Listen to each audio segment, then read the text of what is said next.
Stupid.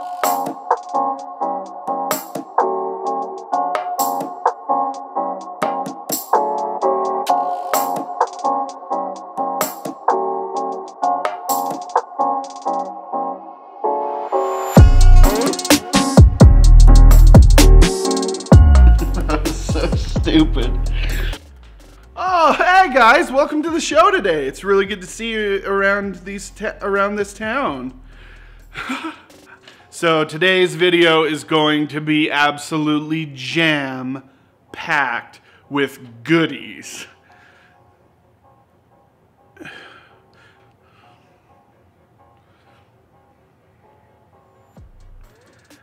It's allergy season. Before I get into anything, if you don't follow me on Instagram, you don't know this. I got a new logo. Some dope dude in my neighborhood, he lives right over there, made me a logo for me. And it's gonna be just right here. Look.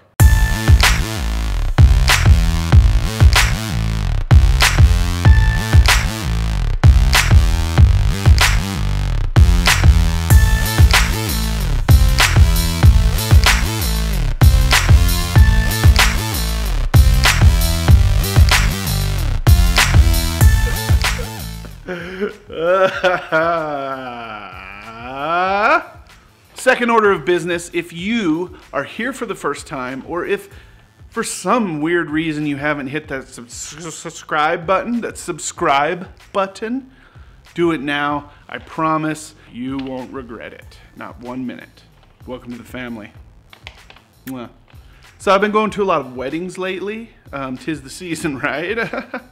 But I love weddings, okay? But as a bigger person, sometimes it's difficult to put on uncomfortable clothing and go out and sit in a hot backyard and feel 100%. So something's been on my mind lately, and that's the importance of working on your mind while working on your body. Speaking of body, what do you think of this body roll? The importance of working on your mind and your sort of mental health at the same time you're working on getting healthy and trying to lose weight. So you've heard it said that weight loss doesn't always equal happiness. I believe that. I don't think that just because you lost a bunch of weight, you're automatically going to be happy. I also don't think you should wait to work on your happiness until you've lost the weight. I think, as tough as it may seem, you need to work on your mind and your body at the same time. Whoa there, boy. My dog. Okay, if you fail to work on your mind as well as your body, you can get to a place, even after you lose the weight, where you're not happy with yourself. And that can lead to all kinds of things like depression and regaining some of the weight, or all of the weight. Heaven forbid. So, here is what I suggest to you. Pick 3 things that you want to actively work on every day of your lives. Okay, these are all mental health based things.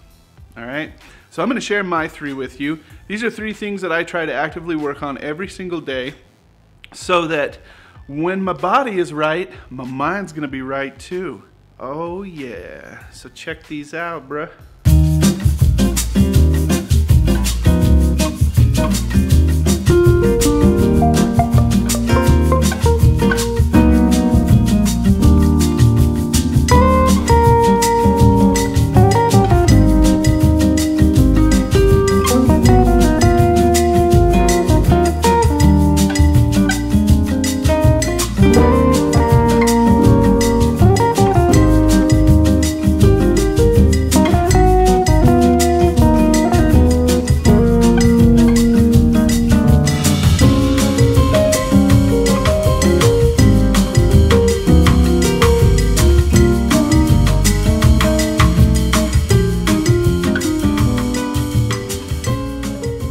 Number 1 mental health aspect I work on every single day is confidence.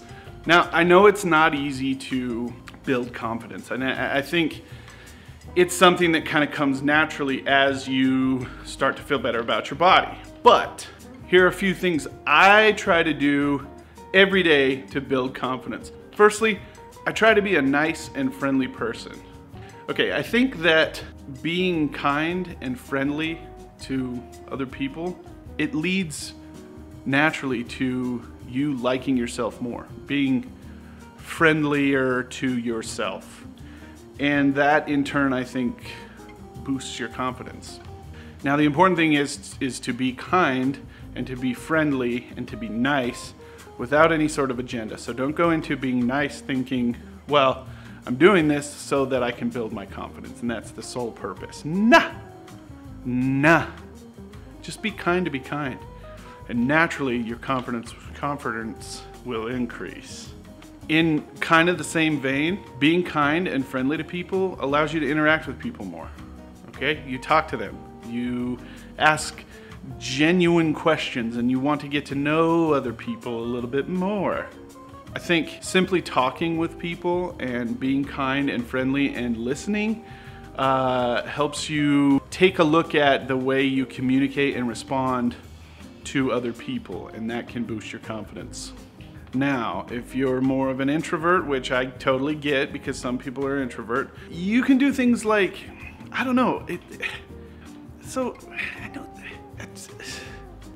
this is something that I've tried doing with myself, and sometimes it works and sometimes it doesn't, but that's writing down things you like about yourself. I think simply identifying what kind of positive influence you have on this world helps you to be a more confident person. All right, it's lame and cheesy, I know, and it's not rocket science, and it's not like I'm breaking any ground on this, but it helps, okay?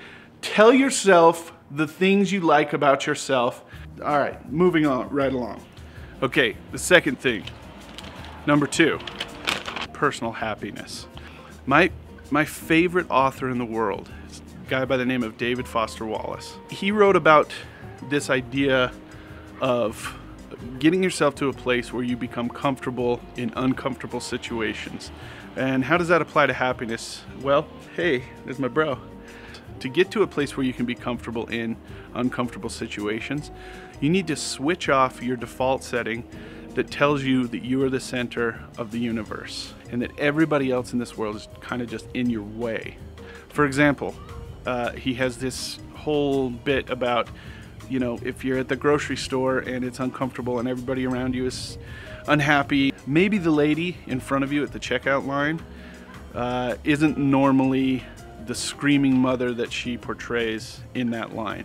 Okay, she just yelled at her kids. Maybe she's not really like that, all right? Maybe she's been up all night with a spouse who's dying of bone cancer. Of course, and he makes this claim, it's not probable, but it is possible. Okay, so that is all to say that there is beauty and happiness and love to be found in even the most mundane and uncomfortable of situations. But it takes hard work, really, really hard work. We have to have the awareness of what is going on around us, and we have to choose, and making this decision is tough, to turn off that default setting that says we're the center of the universe. For me, this one thing, this cultivation of awareness, turning off that default setting, is what ultimately gives me personal happiness. I have my family, I have a beautiful home and a job and all that good stuff, and I have you fine people to watch me all the time. I love you for that. But ultimately what gives me happiness is thinking about what is possible over what is probable. Ooh, that's some deep stuff coming out from Big Mike. So give it a try. Next time you go to the store, try to make it a sacred experience. And maybe sacred's the wrong word, but try to think of it as an experience where you can learn something. Maybe all of these people who are in your way are just as tired and unhappy and frustrated and unmotivated as you are, okay? And maybe more so. And I promise that if you do that, if you think, I'm not the center of the universe, and these people are probably going through way harder stuff than I'll even imagine, I promise you'll get this sort of sense of brotherhood or sisterhood or whatever hood you want to call it, and think of these people as exactly what they are, and that's ultimately your friends, your brothers, your sisters, humanity. And that leads to personal happiness. Sweet. Now check out these biceps. Boom!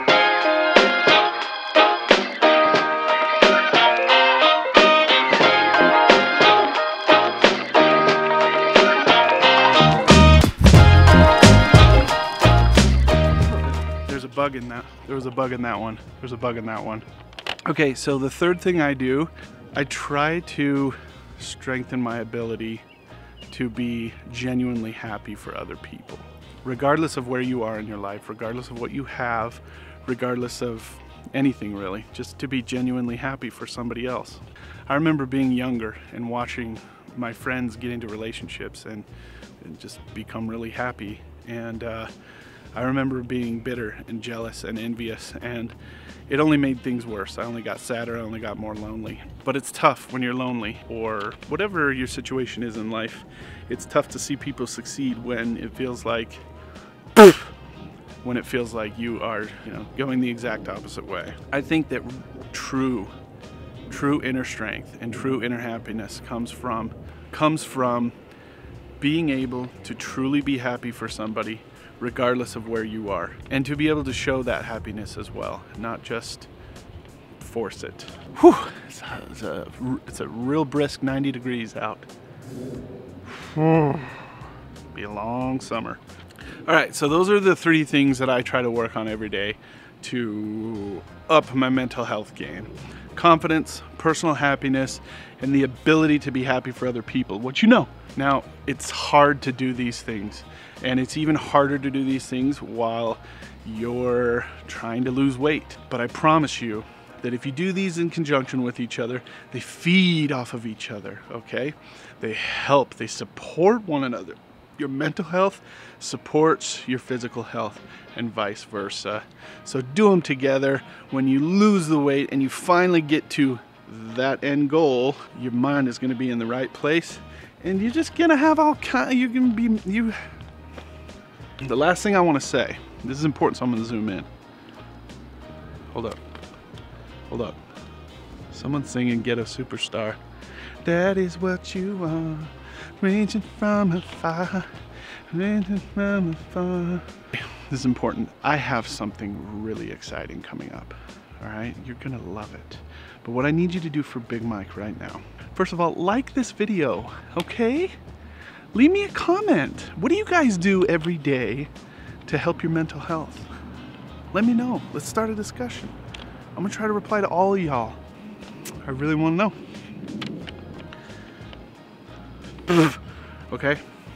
Go check out my friends at Trainer Zone Fitness, all right? This is a gym here in Utah. They're helping me out with something big. You need to go check him out, all right? If anything, follow him on Instagram, give him a little bit of love, and tell him Big Mike sent you, all right? You'll find out what's going on in another week or so. Until then, the link is below to Trainer Zone Fitness website and Tom's Instagram.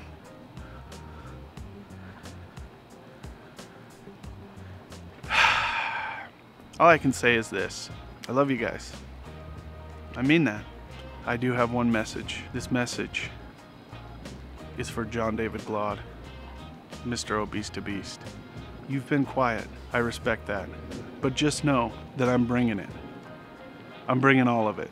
In San Diego, at a date TBD, Big Mike is gonna be all up in your grill.